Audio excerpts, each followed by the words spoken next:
I'm here in ATMO America 2018 with David Bornemeier from Western Gateway Storage, and we're going to talk about his low charge ammonia system.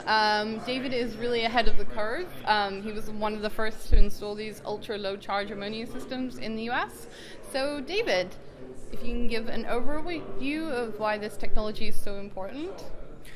As far as importance to us, it really was more of, from an investment standpoint, we wanted to make sure that we weren't behind the curve in maybe installing one of the last of the dinosaur synthetic refrigerant-based systems. So for us, it was more of just making sure that we had future-proofed our business for decades to come. So natural refrigerants have been, especially from the industrial sector, it's nothing new, but we're just, my generation, we want to do more with less, right? Yeah, definitely. We certainly want to make sure that we're doing more with less. We have to, especially as we grow the population. We need to do this. And we found that the solution with the Evapco units fit the bill. And what's really nice is, I guess, the perception that maybe it would cost less to be more green. It's not the case, and we've proven that out with the units that we have installed. We have a case study. We've got a base statement to be made with all of the past couple of years that we've had them in operation. So the results really speak for themselves. And what you were talking about during your session was the simplicity of everything. It's simple. Oh, not only from the simplicity of the components. A lot of it is it's a lot of the old technology just kind of repurposed or just tweaked just so. So, frankly speaking, it wasn't. I'm not sure that. I don't consider it new technology. We felt like, from a risk perspective, we weren't taking a huge risk because of the components and because of the way that ammonia has been utilized for decades and decades in the past.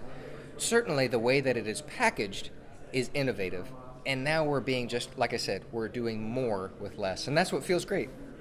Yeah, definitely. And also, how important is it to get the word out to other end users that they need to start doing this? I'm not sure. I'm not sure the best way, other than FaceTime. Excuse me, not FaceTime the app or the software that you and I know, right? FaceTime, it's just lunches. It's, hey, I had this experience with this particular efficiency or eco-friendly natural-based refrigerant. I'm not, like I said, I'm not sure if there's a one method to get the one-size-fits-all solution to get the message out, but certainly I think it's just going to be a slow of relationships, the circles of influence. Certainly those that know me know of the success that we have had with the equipment. That message will spread. Yeah. But it'll be a slow process at first, but then it'll go fairly rapidly, especially when they see that you can do more with less, and it doesn't have to cost you more to be eco-friendly. Yeah, definitely. Well, thanks very much for your time, David. If you have any other questions about your system, I encourage people to contact you for further information, especially if you're interested in installing a similar system. And we'd be happy to share our results. It's an open book. Okay. It'd be fun. All right, brilliant. Thanks very much.